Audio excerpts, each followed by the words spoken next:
এই ভিডিওতে আমি আপনাদেরকে দেখাবো কিভাবে একটা ফোল্ডারকে জিপ করতে হয়।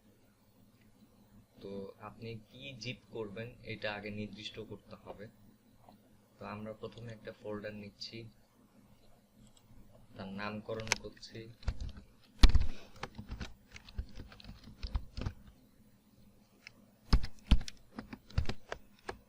এখন এই ফোল্ডারের মধ্যে আমরা ডাটা দিচ্ছি।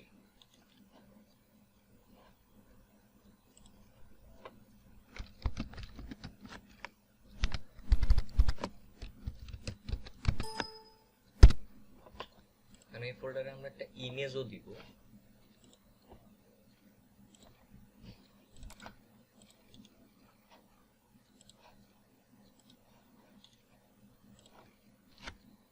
এখন আমরা এই ফোল্ডারটা জিপ করব। তো আপনার উইনরান নাই বা উইনজেপ নেই, হ্যাঁ, তাহলে আপনি কিভাবে জিপ করবেন? তো আপনার জিপ করার জন্য কোনো সফটওয়্যার ইনস্টল করার দরকার নেই।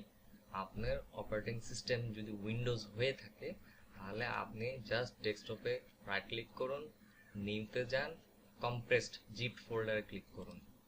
এখানে একটা কম্প্রেসড জিপ ফোল্ডার আসছে, আপনি এটার নাম দিন লেসন -04।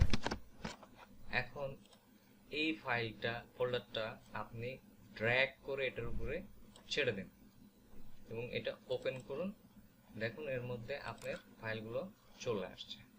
এখন এই ফোল্ডার জিপ ফোল্ডারটা আপনি আপনার অ্যাসাইনমেন্ট হিসেবে সাবমিট করতে পারবেন। আশা করি জিনিসটা বুঝতে পেরেছেন। ধন্যবাদ।